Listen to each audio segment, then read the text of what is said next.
Okay, and we are back. The next game in the Animal Crossing series is Wild World, and I was thinking about that because I said in the last episode, or before the break, or whatever we want to say, that I was surprised that there weren't many more clones of Animal Crossing because it was such a phenomenon, I suppose, and people are, definitely not above copying other people's ideas. Yeah. And, Animal Crossing wasn't, I guess, the biggest seller. I think it only sold like less than 3 million copies, which is not a lot, but not a lot of people bought the Gamecube. But Wild World sold like almost 12. I thought I saw somewhere that the GameCube version was the best-selling GameCube game, was it not? It was definitely up there. I don't think it was the best. The best was probably Smash Brothers or something like that. Yeah. But on Wild World, which is the one on DS, which sold 4 times as much as the original Animal Crossing, surprisingly, I did have a clone. It was called Magician's Quest, and it was basically Animal Crossing, except you were like a kid in a magician school. So they're just like, we'll just take Animal Crossing and throw Harry Potter at it. And I was gonna say that's very Harry Potter. But from people who've played it, and from looking at videos and stuff, it looks kind of janky. Like stuff pops in and out, and it's not really intuitive. And I think it's like close to $100 now, so it's not anything that I'm really clamoring to play. But I thought it was interesting. I know in the past few years, there's definitely been a lot of clones, like indie games that are basically just straight up ripoffs or heavily inspired by Animal Crossing. But I'm surprised that it took 18 years to get to that point. Honestly. Yeah, I think that it's something that is easy to replicate because it's not too complicated of a concept, but it is something that it has to be done right. It has to have really cute characters. It has to have, all the same kind of bullet points as Animal Crossing does. Yeah, and then how do you make it unique? I think the magician thing was a good idea, but I don't think it was executed very well. But anyways, I haven't played that. And I also haven't played Wild World, so I'm talking from a place of absolutely no authority on this. I played it a bit. All I really know about Wild World is that I've seen it be played a little bit because I had, I think, more than one girlfriend actually who had it on DS, and I liked that they added how the world is kind of like round, so you can see the sky and the ground, and it kind of like I think they called it like the rolling log view or whatever. Oh, I like that. But other than that, that's like basically all I know about Wild World. Yeah, so I played Wild World, and what I liked about it was that first, it was on the handheld. It was on the DS, so you could bring it with you everywhere, which was huge. You would bring it with you on the bus. You would bring it everywhere you kind of go if you were just new to the game. And what I really liked was that it had a downtown, so everything wasn't just on your island or on your town. You could actually go across the train tracks and go downtown. So the Able Sisters was there, Nook's Cranny was there, and then they added a couple new things, like there was a dream suite, and you could also get your hair done. I think her name was Shampoodle, and she would give you haircuts. So if you didn't play the game for a long period of time, you'd wake up and you'd have bedhead, and you'd have to go to Shampoodle, and you'd actually have to get your hair redone. So they added a tiny little feature of, hey, we haven't seen you in a while. You should fix how you look. Real life consequences. Too harsh. Yeah. I thought all that stuff was added in like City Folk and New Leaf, but I guess a lot of that was introduced in Wild World. Yeah, I have Wild World and I have New Leaf, and I found that they're quite similar. Obviously, like, New Leaf looks a lot better, and New Leaf has, other additives to it, but they actually did add those things back in Wild World, which I thought was really awesome, and they really stepped it up with Wild World, I think. I think part of the reason I didn't get into it was because I had already played so much Animal Crossing, and just looking at it, well, first off, it's kind of ugly. Yeah. Some of those DS games, like where they try to make them 3D, they don't look great. It was kind of ugly, but then also, I don't think I had a DS at the time. I got one much later. And also, it looked too similar. I was like, oh, okay, so they took the game and they put it on the DS, which I don't think was actually the case. I think they actually did upgrade it quite a bit, but not enough to like really get me into it. And same with City Folk, where I was like, okay, so you can go to the city now cool, I guess. Cool. like it is actually kind of cool, but I mean, this is kind of like an overarching thing with the Animal Crossing series where I feel like it took 10 years for it to get to New Leaf for me to feel like, okay, this is different enough for me to get into it again. Because again, City Folk wasn't a game that I owned. It was a game that my partner at the time had. So, I watched her play a little bit of it, and I'm like, yeah, you can go to get your boots shined. Cool, I guess. But you have to, also, get on a bus and load the city and stuff. It was like, yeah, this is... I don't know, man. Yeah, I wasn't into City Folk. I had no interest in it as well. I skipped, from Wild World to New Leaf to New Horizons. Yeah, so I basically went from the original one to New Leaf. Those are the only two I've really played. It's a big jump. Because, I felt like... I mean, I don't really have anything else to say about City Folk, honestly. I don't know if you do. No, I don't either. Like I said, we didn't play it. We're zooming past Wild World, City Folk, on to New Leaf. New Leaf is so good.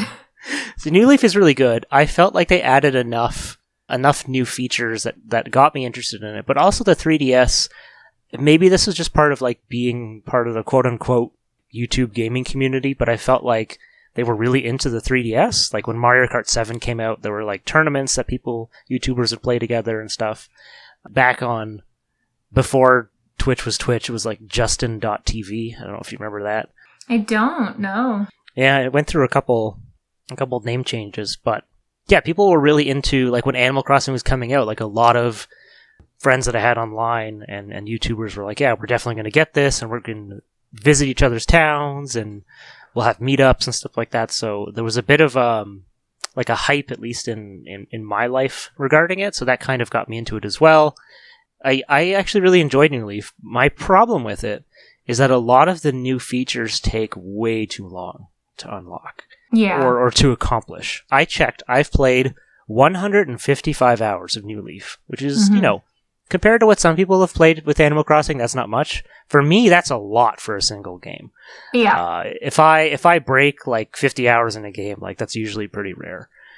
So 155 is a lot, and I did enjoy my time with it, but some stuff just like you said, you have to pay. You want to build a bench? That's $100,000 for that bench, and you're like, cool, I get to put a bench.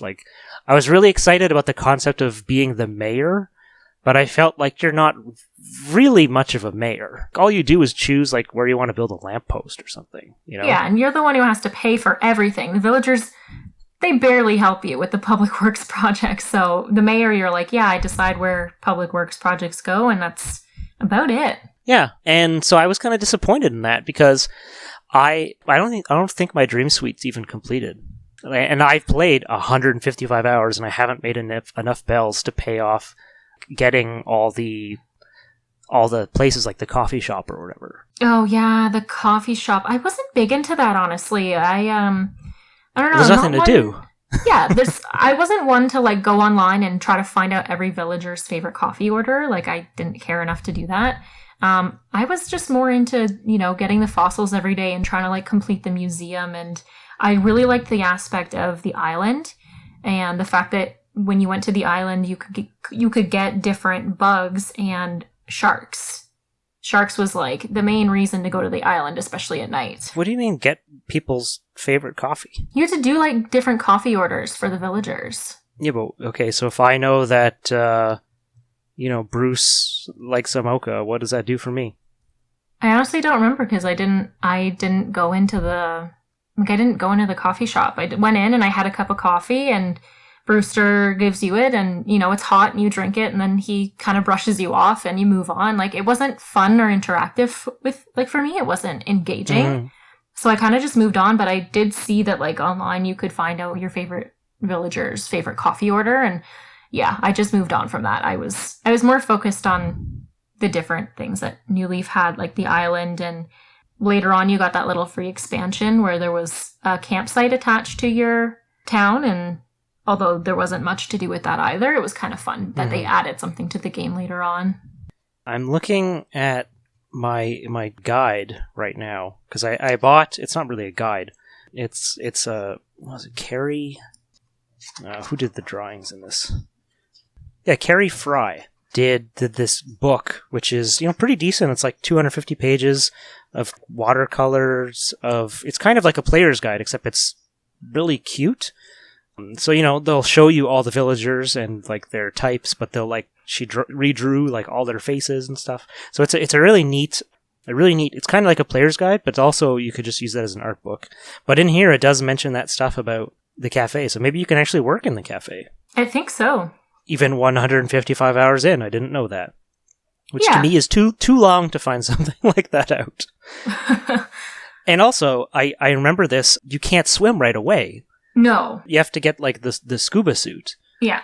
And I couldn't get the scuba suit because I think you have to buy it on the island, right? You do, but you need to use their island currency, which you could only get if you played the mini games with Tortimer. They brought you to another island and you play like dig these up and match the items together, or, search around the island and fish for at least like 4 fish, and you had the time limit. So based on like how well you did in those little mini games is how many island currency you'd get, and then you could buy like the scuba suit and stuff like that after. But I just really enjoyed the island in general, even though it's small and there wasn't much to do. It was still a new aspect, and the music at night on the island was honestly my favorite. I sometimes still put it on today because the music in Animal Crossing is so lovely. New Leaf, wow, the hourly music on that is so well done. Yeah, I'm really biased because I spent a lot of time in the original one. I think the original one's the best, but I acknowledge there's tons of bias. There is like a website that you can have where it'll play the music for you, like from the hour. So if it's 5 o'clock, it'll play the 5 o'clock music, and then when it gets to 6, it'll change. And I've actually had that on some days for like hours and hours, like at work or just at home, because the music is nice to listen to. Yeah. But to before I forget, so you described how you get the suit. Yes. So I remember when I went to the island and they had the suit. The first time I got to the island, I was like, oh, okay, well, I can't afford it. I don't have their special island currency or whatever. And I think it was late, so I saved the game and left. And then when I came back, the suit was gone. Yeah. Because it's not there every day. It's like a random item that shows up. Yeah. And it took me a month to get the suit. Every day? Going back almost every day, and the suit wasn't there. Oh, no. That kind of frustrated me, because I'm like, the game, one of the things, I was like, you can swim now. And I was like, cool. And the game is like, in a month, when you finally happen to get the random item and happen to have the currency that we want you to have. I know that that's an abnormal thing that probably happened to nobody else. Yeah. But it was very frustrating that it took me a month. There was no way for me to make it happen, as far as I could tell. That's so sad. And then swimming is like, it's okay. Oh, no. It's not crazy exciting. No. But it was neat. It was definitely a neat feature that they added. And also, like, I think I enjoyed the game way more than I would have without this art book, because it's just nice to look at. I also have the Stardew Valley one, and I use that as my player's guide for Stardew Valley. For me, it really enhances the experience, because if I want to know something like, oh, what was that rabbit's name? Can't think of it. And I could just flip through the faces in my book and be like, oh yeah, that's the rabbit. I mean, I could Google it, just look it up and go to like the wiki. But it's nice where I can just flip to September and see everybody's birthday and their little faces. And, if you look that stuff up online, it's just going to be text. It's not going to be, I don't know, it's going to be a bit cold. There's also so many villagers. There's so many villagers now. There's like, over 400? And their birthdays, like, they've got to be overlapping. So you go to like September 3rd and there's like 4 birthdays, and it's a lot. Yeah. I think in New Leaf, I'm looking at the calendars right now, I would say the majority of days have a birthday. There's, I think, like maybe 2 to 5 each month that doesn't have a birthday. It's actually surprising. Every other day is somebody's birthday. It's somebody's birthday. Get out the cake. So it definitely helped me enjoy the game more, because I'm not big on going online and looking at game FAQs and stuff, and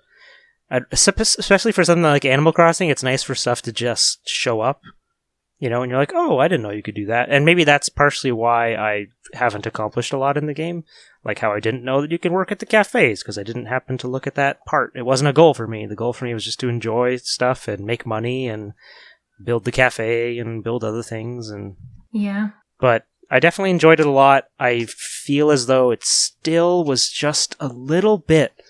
It still needs a little something. And I think I'm not sure really what. rectified that in New Leaf. I'm not New Leaf, in New Horizons, I find. They added so many extra things to it that it is really easy to go overboard and do over 400 hours, which I may or may not have done. Yeah, it came out in the end of March, and I've clocked 400 hours in that game because they have added things, and they are always improving the game, which I really do enjoy. But before we get to New Horizons, we'll finish up on New Leaf. And yeah, I agree with you. There wasn't a lot to do, and they were missing a couple things, but they at least made it really enjoyable with the music, and they made it easy and fun and just a really great game.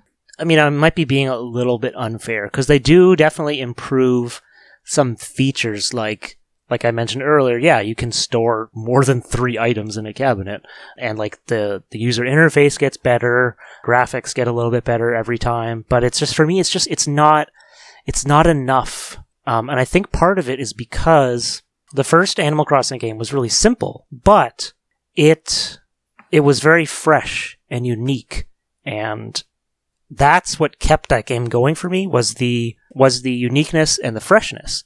But that's gone for me.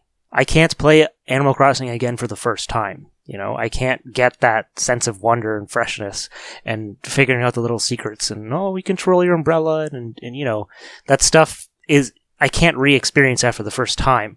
So I need more of a change. And I kind of feel like it's similar for me to like Harvest Moon, where most Harvest Moon games are very similar to the Harvest Moon before it, unless they make some weird spin-off, which is way too different. And it took, fans of making something like Stardew Valley to add a lot more things, though that is similar to, I guess, Rune Factory as well, which is like Harvest Moon except with fighting and stuff. And I feel like Animal Crossing kind of needs that. But I haven't played New Horizons, so I don't know. Like I've watched a little bit of gameplay here and there, but I don't own a Switch. So there was no point in me torturing myself and learning all about it.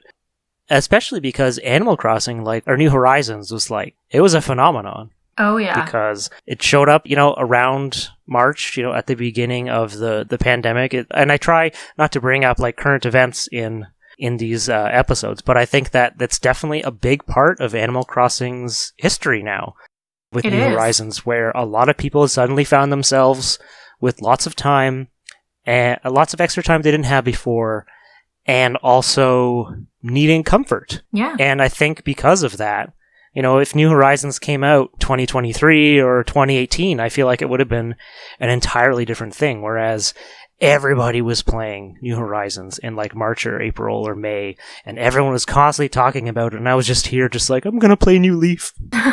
Stuck in the past. By myself. Yeah, I definitely think that it came out at the perfect time. Coincidentally, it just came out at the perfect time. I don't think it would have sold as well. I don't think it would have been so huge on the internet if it wasn't at that time, because I had friends who've never played video games, or if they did, they played, Mario Party with their friends, and people who never owned a Nintendo system were all of a sudden buying Switches, and they were sold out everywhere. You couldn't get a Switch unless you were scouring around forever, and that was the situation with mine. I ended up actually getting an Animal Crossing Switch, and I got the last one in my city because I called around everywhere, and I was panic calling them, being like, I need this Switch. But yeah, it was such a crazy thing. Friends that have never played video games or never played an Animal Crossing game before were all of a sudden playing it, and they were messaging me and asking me, what my Switch code was. And it was just so nice to see people really getting into the game and putting in the hours, and really, it was really lovely to see. As a huge fan of the series, I've played so many hours, and it's just really nice to see people get really into it. Yeah, no, I was happy that was happening. If everyone in the world got really into Call of Duty, I'm like, meh. But if I'm just it kind of makes me happy that so many people are getting into Animal Crossing or rediscovering video games, because I think a lot of those people buying those Switches were people who, maybe they played N64 back in the day, and maybe they had a PS2, but they haven't really touched it. And then they're like, well, Animal Crossing seems cute and fun, and I got more free time, so let's buy that Switch and kind of get back into gaming. And then they kind of rediscover some other game series that they used to like, and because Animal Crossing is so not user friendly, but what's the right word? It's very, I guess it's very welcoming series. Mm-hmm. It's very simple.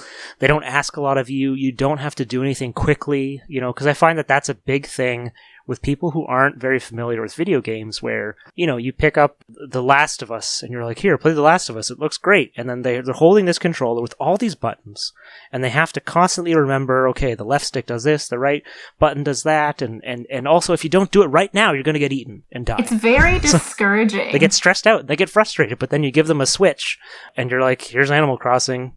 This is what you do to move. This is what you do to pick stuff up. That's it. Have fun. Yeah, I agree with that. It's very like you said, other games are so discouraging, and it all depends on how good you are. And you don't want to get into any like multiplayer game where you instantly get in and you die. And then it makes you not want to play. But for Animal Crossing, anyone can pick it up. Anybody, old, young, and just instantly play it. And it doesn't matter if you're good or bad. You're just having fun. It's your island. You can make it as crazy or as simple as you want. Mm-hmm. Is it difficult to do that island building stuff? Because maybe not to you, because you probably play most days. Yeah. But for me, as someone who's, maybe this is a funny term to say, but a casual Animal Crossing player, I'm not so hardcore like you. I'm super hardcore. But do you think that it would be difficult for me to unlock all the stuff that I would want? Because in New Leaf, I didn't, and like I said, I played 155 hours, and I still don't have all the things built or my debt paid off. I don't have the larger rooms, so I found that New Leaf demanded a lot of time. Yeah, this also does as well.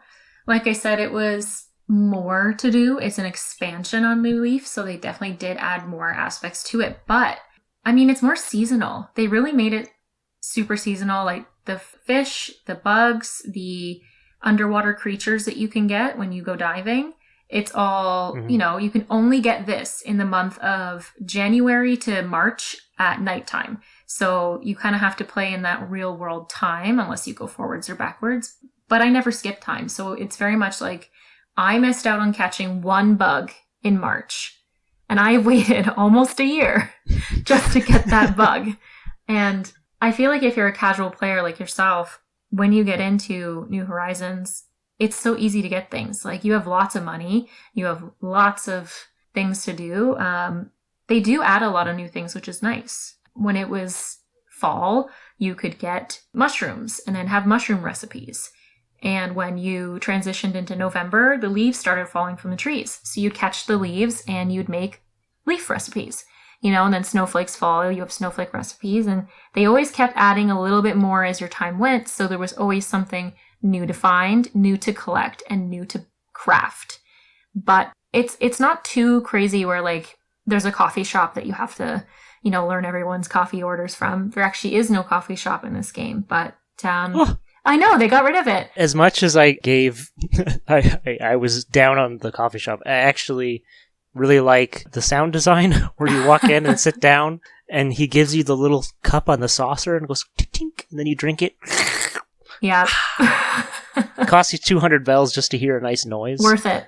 So I do think they could have done more with the coffee shop, but I'm sad it's not there. They did take a couple things out of the game. Like, they did take the police station out that they had in New Leaf. They don't have that anymore. And they did take the recycling center with, what are the llamas' names again? Do you remember? Oof. No, I don't. Anyway, their names doesn't matter, but the two llamas, they had the recycling center and you could customize furniture. They got rid of that in New Horizons, but you can customize furniture in your own home. The biggest thing about New Horizons, I find, is that you can craft things, and it is so much fun. You want to get all the leaves, you want to get all the crafting materials, all the tree, like all the wood from the trees.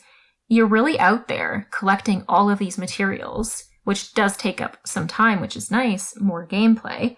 And then you go back to your place and you're crafting away and you're building, furniture, you're building decorations, and it's really endless with how much you can decorate your island. They let you put anything outside. Any piece of furniture you'd like, you can put anywhere. You can get different paths, and you can actually put custom paths down. So if you don't like the brick options they give you for a pathway, you could just make your own. I thought it was really cool. You could make anything out of anything. And they even make you make your own tools. So your tools break in this game. You use your shovel 30 times, it breaks. You got to go all the way back. You got to make a new one. They even made that a different thing. They've changed things up. They've made it so you do have to go and actually make your own things, which I thought was really cool. The intimidating part for newer people, casual gamers, is that there's terraforming now. It's endless. You could do anything with your island. You can make it 4 stories. You could add new levels. You can take rivers away. You could add ponds. If you're not really into terraforming, if you're not into customizing your island like that, that's fine. But if you are, man, you could just spend hours and hours building it to be as custom as you like. In New Leaf, if there was a bridge that you didn't like, or your river was just in the way, you couldn't change that. Now you can do anything. I do know a lot of people spend a lot of time on that, because last year I did end up getting Twitter for the first time, and like my whole feed was just always people like, look at, I spent all these hours making this little shrine in this little area, getting all the custom items I wanted in there, and terraforming it just right, and planting trees, and like they looked amazing, but I'm just like, that looks like it took so much time. So I honestly, like, that's one of the reasons I stopped using Twitter, is because it was so full of Animal Crossing stuff. Yeah. They just kind of overwhelmed me, and maybe like, well, I don't have a Switch, stop showing this to me. But you did mention recipes. So when you say recipes, you mean like that's like a blueprint to make something? Exactly, yeah. So you get them either from Tom Nook, or you buy them with Nook Miles, which I got to talk about that one as well. That's a new feature. But you can get them from anything. You can shoot a balloon down from the sky and get a recipe, or once a day, one of your villagers is actually crafting something in his house. So you go to the house and you ask, hey, what are you making there? And they give you the blueprints for it. So it's really cool. There's hundreds and hundreds of recipes, and you can customize almost half of them.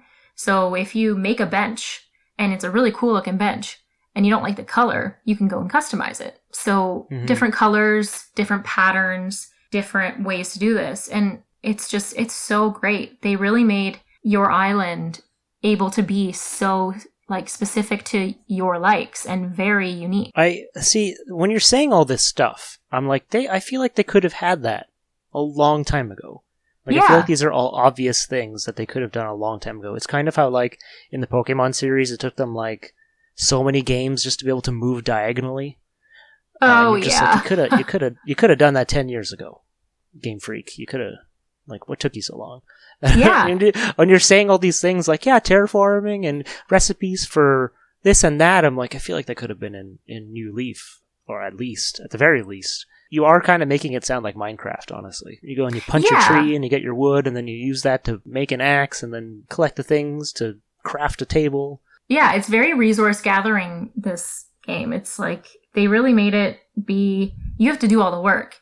And I'm okay with that, because it gives me more to do, but something I thought that's absurd is that you can just like pick up trees and put them in your pocket. So there's actually like a purpose now to eating fruit. When you eat fruit, it gives you superhuman strength.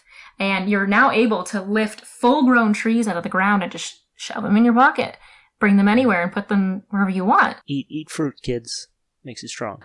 Now fruit has a purpose, which is really nice. Something, though, that it reminded me of whenever you said they really could have put this before was the whole concept of decorating your house. You can now go into like an overhead view, pick anything up and put it anywhere you want, which you couldn't do in New Leaf. Why couldn't they do that earlier? It is so much easier to completely redecorate your house. Do you remember in New Leaf having to like pull things everywhere and move other furniture just to pull one desk out? Yeah. It was so annoying and like a hassle to have to like redecorate your house, and now they make it very, very easy, and that's just one little thing that they've added that I've really enjoyed. That's another thing, that's a user thing that you feel would have been easy. Like even on Wild World, where you're like, okay, well, you have the the stylus. Like, why couldn't they let you just drag and drop all your items? Why do you have to, you're like, okay, I don't have room to throw this bed down, so I got to move this fish bowl and then move this and then throw the bed down, and then it's the wrong way. So then you got to pick it back up and like move slightly and toss the bed out again, and then you just can be frustrating at times. Yeah, but I feel like that's such a simple thing that they could have changed a long time ago. Yeah, and I find the game like does add a lot of things that are really user friendly and very helpful. One of the things that I really liked was that they added that you have a vaulting pole and a ladder. So you don't need to actually have a bridge or build a bridge, and you don't have to go all the way around to your bridge to get to where you want to go. You just bring out your vaulting pole and go right over the water, or you take out your ladder and you go up a level. You don't need that ramp. I thought that was cool. It's just something that, again, they could have added earlier. But well, back in my day, we had 2 bridges, and we liked it that way. And that's all you got. And you had to go all the way around. 2 randomly placed bridges. Yeah. See that? Thinking back to like, at the time, that was fine. But now I'm so spoiled with New Horizons, and I don't want to go back to that. No, thank you. It is one of those series that, though I am complaining and saying, or not complaining, I'm being somewhat critical and saying that like they don't progress enough. Like, definitely playing the old one would probably be difficult at this point. Yeah, if not just look like pure garbage, because it's so, like you said before, it looked ugly, and now it looks really good. I love the game. I think some of the things that they added, like some of the new items, they're so detailed. Like the food, there was items that you could get for the celebration of New Year's Eve, and they had Berliners, like the Berliner donuts, and they look so real. It made me want to eat the donuts. And they really spent a lot of time making the food in that game look really good. It's not just like a JPEG. Yeah. It's not all boxy and full of like cubes. No, they did a really good job of making it look a lot better, and the characters look better too. Like, your character is very customizable. You can have different eye color, hair color, skin colors, like rosy cheeks, all the things like that. Like they did work on making the characters more like buildable to what you want, as opposed to in the beginning it was like, oh, well, you're a girl or a boy and this is what you have. Yeah, that was another random aspect, is you start your game and you'd be like, well, I guess I have that haircut and those eyes. Unless I want to restart the entire game. I think all you got to choose was your gender in the first game. I think that's it, right? And they asked you if you were cool or something, I think. That might have been later on. Yeah, they asked you like random questions, and it would base what your hair would look like. Being like, oh, are you more laid back or more casual? And it would generate a very casual or like a laid back hairstyle. And it was, you had to guess, or you just went online again and you found out like what shampoo lady was trying to tell you, and then you could choose what hairstyle you were actually going to get instead of this big guessing game. Yeah, but the guessing and the randomness was part of the charm. I'm just sounding like an old man now, but if I had New Horizons, I'd be all over it, I'm sure. I don't, so I sit here grumpily.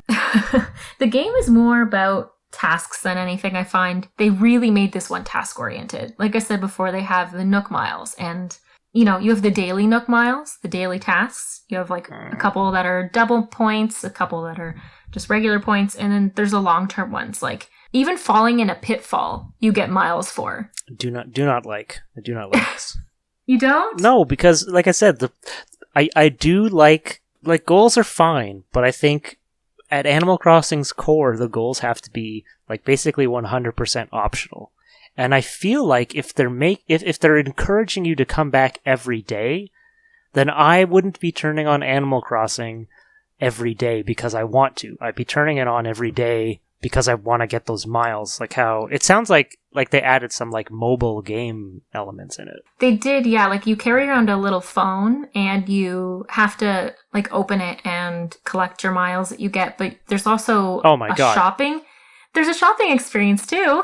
They added mobile game frustrations in an actual phone that they give you in the game. Kind of. I mean, you that's have immersion a phone. Right there. You have a phone and you open it to like check if there's, the daily items that you can buy in Nook Shopping, and then you have your friends list on there, and it's also like it works as an emergency phone. So if you ever get stuck somewhere on a randomly generated island and you for some reason get stuck, you can actually call the emergency services and get back.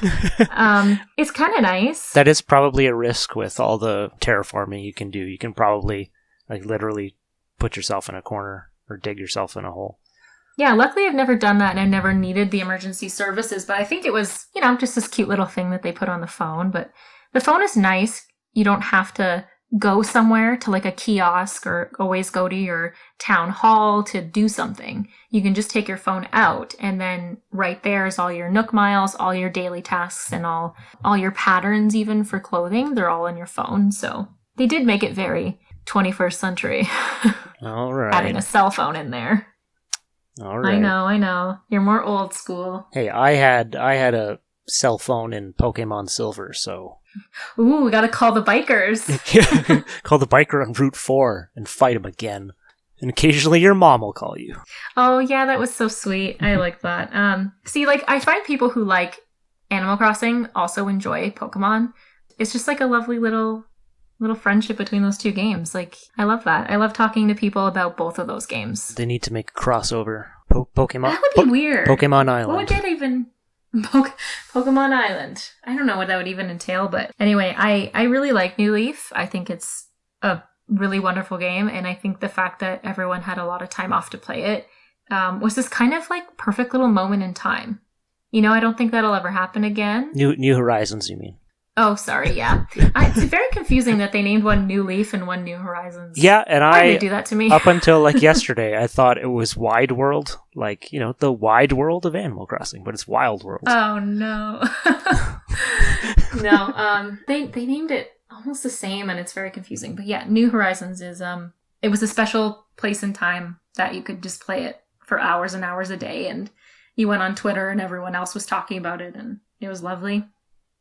Did you play any of the other smaller games like Pocket Camp, Amiibo Festival, or what was it, Happy Home Academy? Yeah, so I did write those down, those other ones, because there was, I guess the first like spin-off would have been Happy Home Designer, which when I heard about was like, oh, that would be a neat like downloadable game or something. And I looked it up for this episode, and it actually looks pretty decent, and I'm surprised that you didn't get it. Because I feel like you would have kind of liked it. Yeah, I thought about it. I really did. I don't know. It didn't appeal to me. And then when I heard people playing it, they said, oh yeah, it's extremely boring. And, the Happy Home Academy just comes over and rates your house. And I was like, well, that's one tiny, very little aspect of New Leaf and New Horizons that they made its own game, which I don't know. It's not enough of a feature of the game to make it its own entity. I mean, it does give you access to like all the items, like basically all the furniture, which is cool, and you get to design houses for other people, which I think is actually neat. So like, a penguin will come over and be like, hey, I want this to remind me of cold or whatever. So then you put ice cubes and snowmen and stuff in there, and then they rate whether you like it or not. And I think in that one, it is really easy to just like drag and drop all your items. So I feel like I would be interested in playing Happy Home Designer, but only if it was like a bargain game, if they're like, hey, Happy Home Designer for $20 or something, or if it was like a downloadable game like on my phone. I feel like even that would be like a nice little game to have, but I don't think it was worth the price. And I wasn't too interested in it personally. And what I liked about Pocket Camp is that it did kind of incorporate that.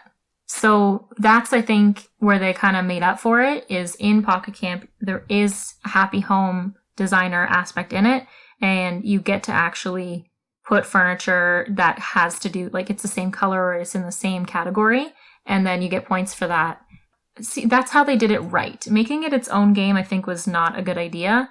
But adding it to Pocket Camp was a good idea. And honestly, I don't remember. I was pretty into Pocket Camp when it came out, but I deleted it, I think, a couple years ago. Maybe like a year and a half after it came out or something, because I felt like...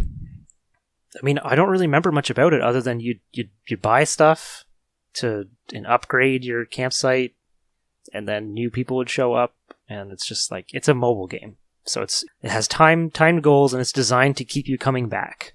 And then also to force you to wait so that you get frustrated and then want to spend real money. Yeah, the whole aspect of like the mobile game where it's like, oh, you can only do this every 3 hours and you can only the fruit only grows back on the trees every 3 hours. That part isn't fun. But again, they do that so you keep coming back. I do like that you could get the villagers to come move to your campsite.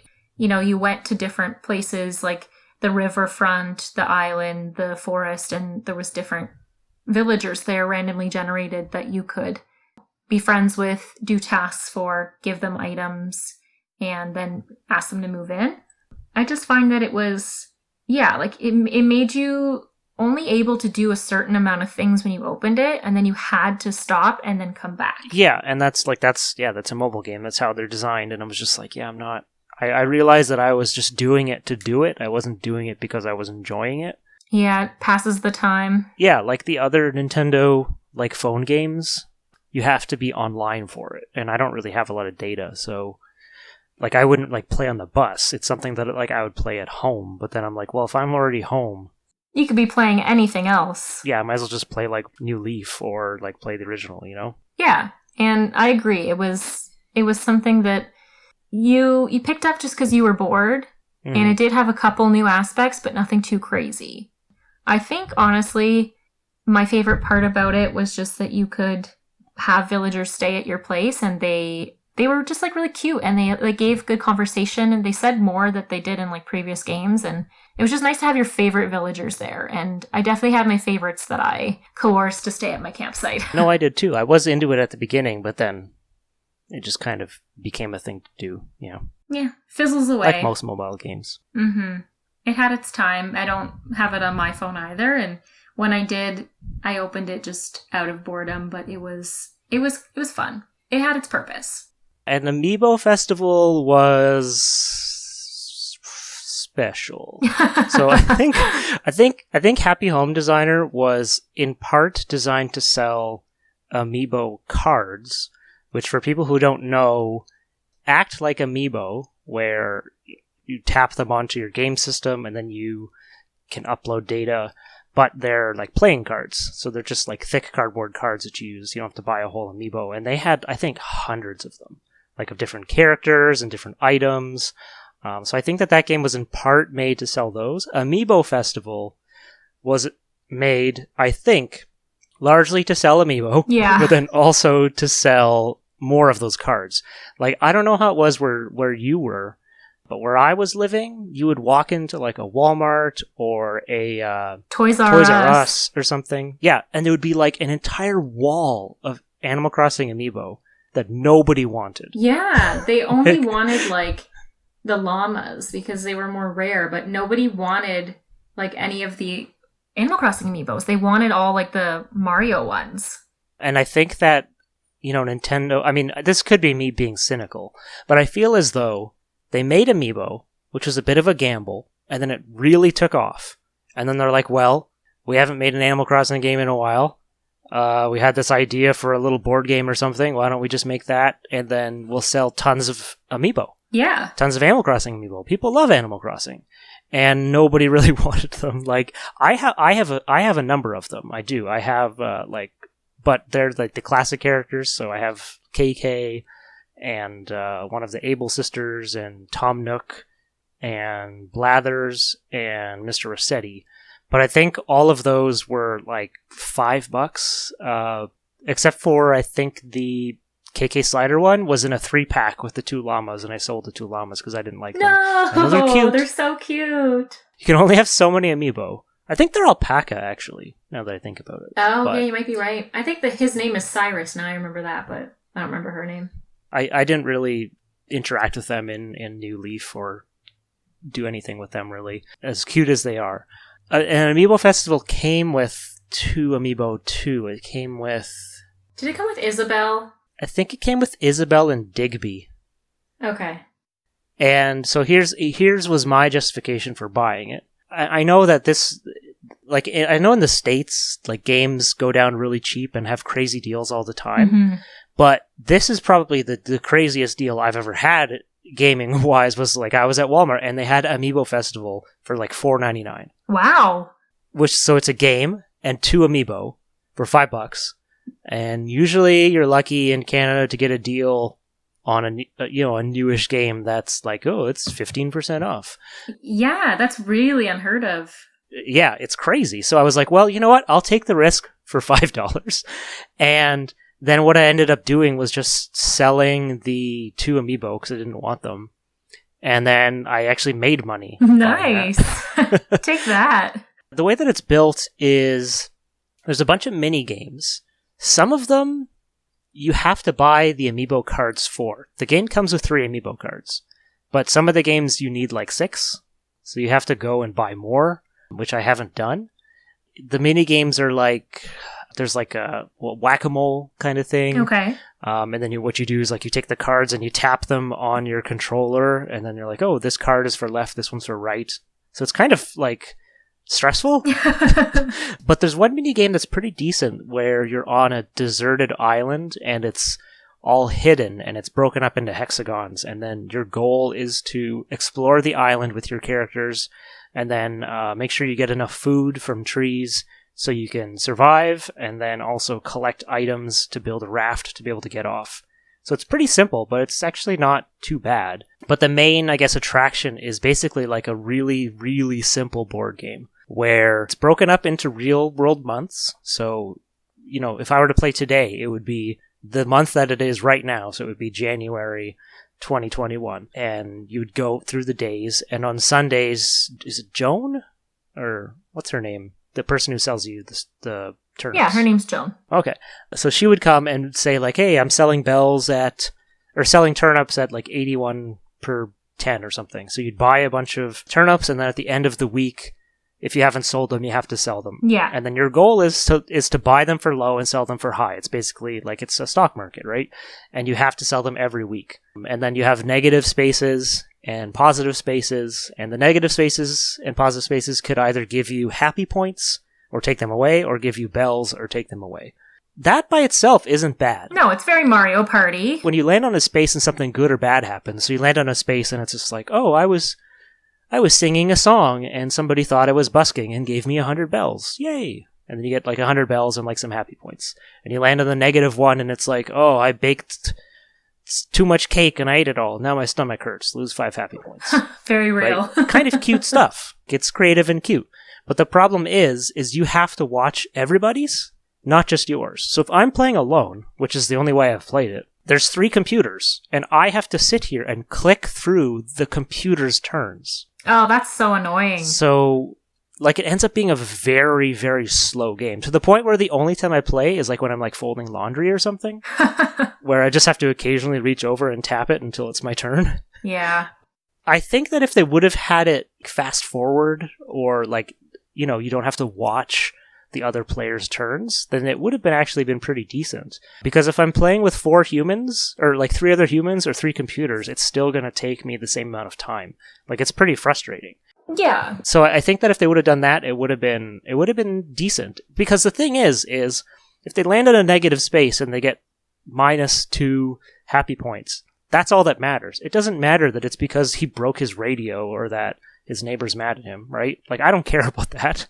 And then also, because of that, when a special square lands, so it's like is it Katrina, the person who tells your fortune? Oh, yeah, don't remember her name, actually.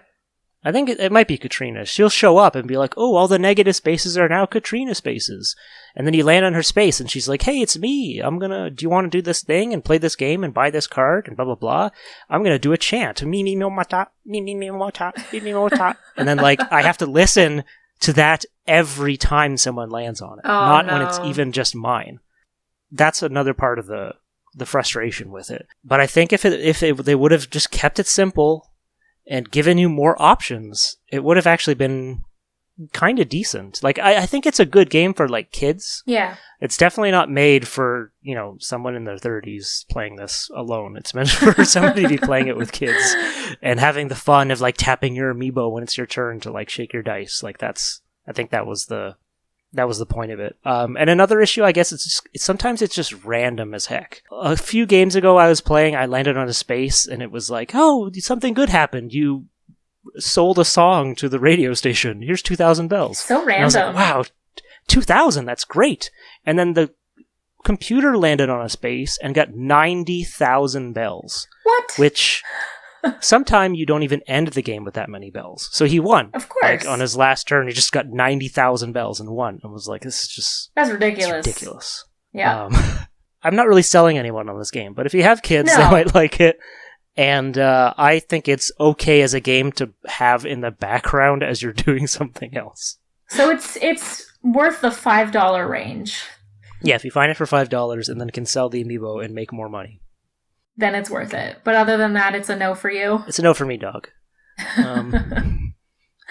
But that's like all I have to say about that. So we basically covered all the games minus like the tiny little spin-offs and stuff. Yeah. But I did like have a few things that I wrote down that I did want to say is we didn't even mention the fact that Animal Crossing was largely sold on the fact that it happens whether you're playing or not. That's very true, yeah. That was kind of unique. I mean, I did play, Pokemon Gold and Silver and Crystal did have like a time clock too, and there were games like, Majora's Mask where time passes in the game. But, the fact that the game has been growing weeds over the past 8 years when I haven't visited, and people have moved in and out, and flowers are dying. If it's Christmas time, there's the holiday, and it'll snow when it's snowing, and that kind of stuff. That was kind of unique. Yeah. And was definitely an attractive feature of the series to me.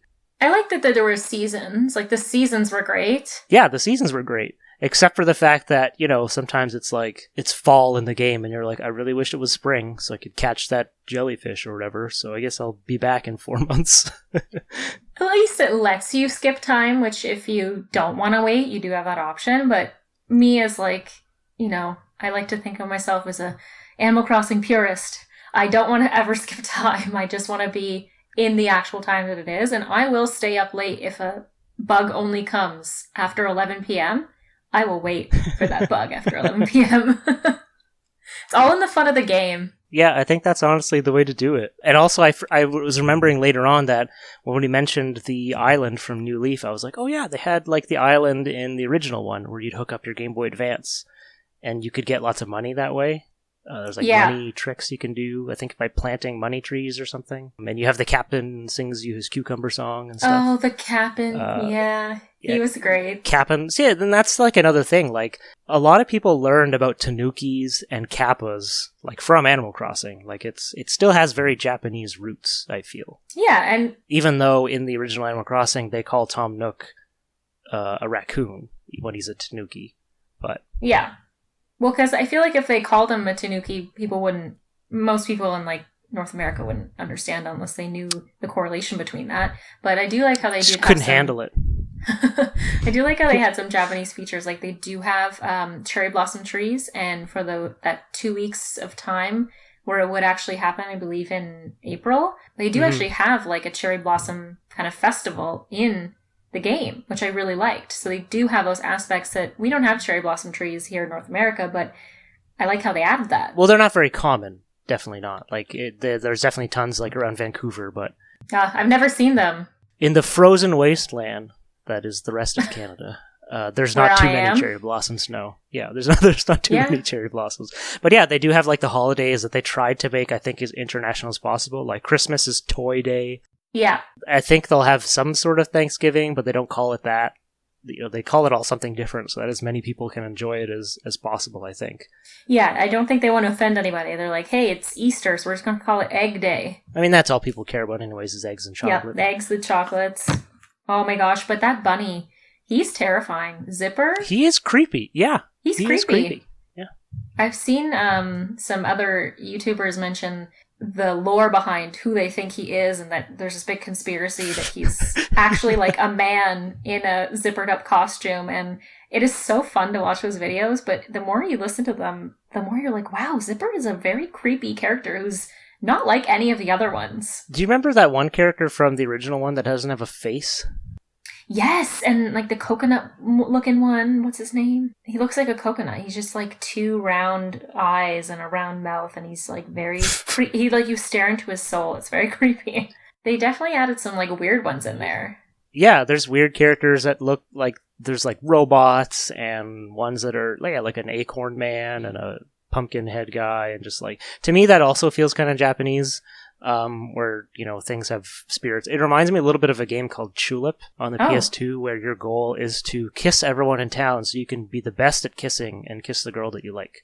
What? But that includes kissing things like lampposts that are sentient for some reason, or ghosts, just like all these weird, like, things. And it's like, yeah, this is a super Japanese That is game. so strange. So it kind of reminds me of that a little bit, when you have those weird characters, and some of them are like really mean, and some of them are really nice, and Yeah. which actually reminds me, it brings up another point. I was going to ask you if you're an Animalese or a Beebalese kind of gal. Gotta say, Beebalese.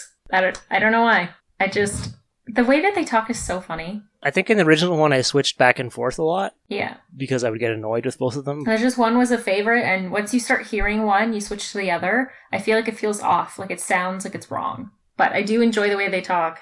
So is that still an option in the new ones? You get to choose your Animalese or your Beebalese? It's not, but they all have, well, not all, they have different tones of voice based on their personality. So if they are like a joyous character, or like, they have different personalities that now I'm blanking on. But if they're more of like an aggressive kind of person, they have like a lower voice. Or if they're like a happier person, they have like a higher voice. So there are different like tones of voice in the way that they speak, but you can't choose. Right. I think that's from the original one too. I think they had deeper voices and higher pitch voices and weird different tones and stuff. So yeah. Did you have a favorite villager, or is there any like villagers that you loved? I know you mentioned that you really hate Tabby and you really want her to move out.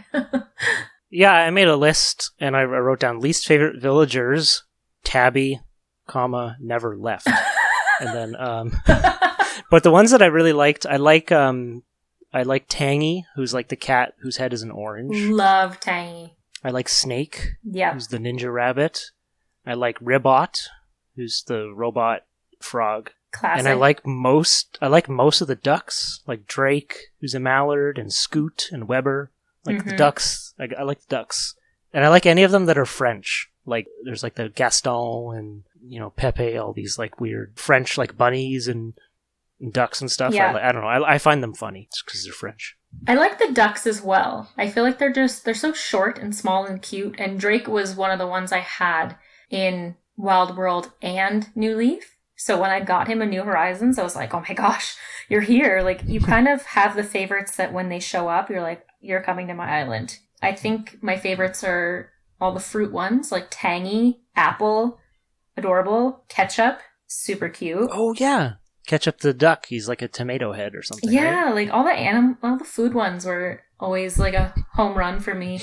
I like Filbert though. Not a lot of people like Filbert, but I think he's just so cute. He's this tiny little blue squirrel, and he's just so sweet. I don't know why. Yeah.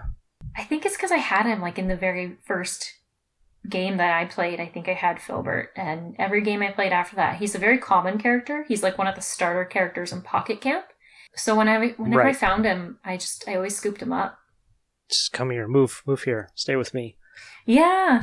Oh, another one that's food related that I like was Chatter. He's a mouse that looks like he's cheddar cheese. So I don't know that one. He's really cute. He's a smug villager though, like he's very smug, which I didn't like, but he was cute. I think there's a theme going on in my island where I really like the food animals. Oh yeah, and there's one that's there's like a takoyaki, it's like a squid ball. There's a squid ball octopus, I think, or an octopus ball octopus. So the takoyaki is like a Japanese thing that's like deep fried squid balls, I think. Okay. Like chicken balls, And I think there's an octopus that looks like takoyaki, which is kind of messed up. And also he's walking on land and no one seems to mind that. How are you breathing? Yeah. I think his name was Octavia, Octavia, and he's a favorite though. People like him, even though he's kind of strange looking and he's mean. People like him. Oh, I found him in the book. He's at the very end. His name is Zucker. Oh, yes. I remember now. Yeah. Another one that was strange that kind of sticks out was Hopkins. Hopkins had something on the back of his head that looked like, whenever you have like a tube for swimming, there's that little like part where you blow air into. He had one of those on the back of his head. And I thought that was like really strange. He was the only villager to have that. He has like stuff for like scuba diving? No, he has a hole on the back of his head where you would blow air into if he was like a blow up like toy. Oh. Yeah, he was the only one who had something like that, other than Zipper having the zipper on the back of his head. I thought it was kind of unique. That's too much. It's gone too far. You're like, no, thank you. I think I'll take the takoyaki squid, but not a toy. Not a toy. One that was weird, but he's a very common villager, so everyone sees him and no one thinks it's weird anymore, is Lucky. He's like a dog covered in bandages. Yeah. And sometimes he says weird things that you're like, are you okay? Were you hurt? Like, you kind of get invested. Yeah, he's kind of like, he's almost like a mummy, right? Yeah, he's a mummy dog. Yeah, it's very normal. Yeah, they do get you invested with their stories. Like, sometimes they do say things and they have personalities, and you either like it and think it's cute, or you're like, you are strange. It's a no for me.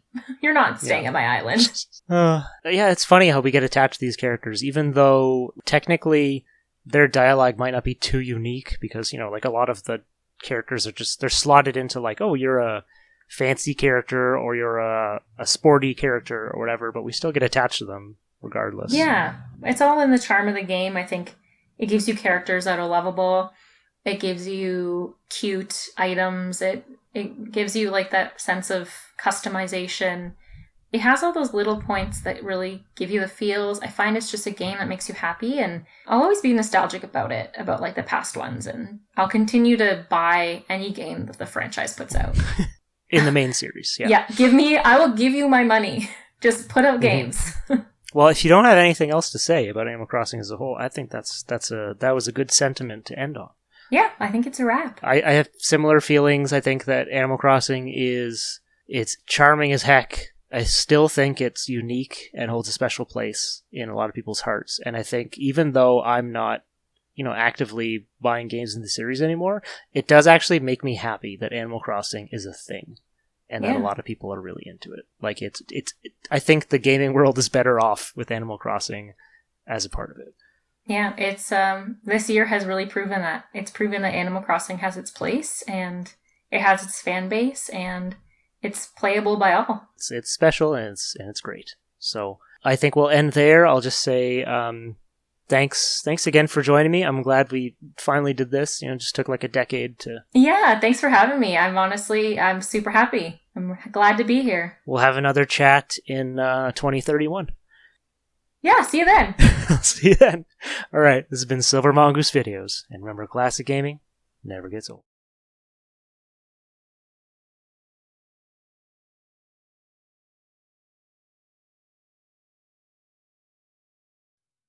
Baby. I started getting hiccups, so I chewed up a calcium tablet. Oh, God, you're so old.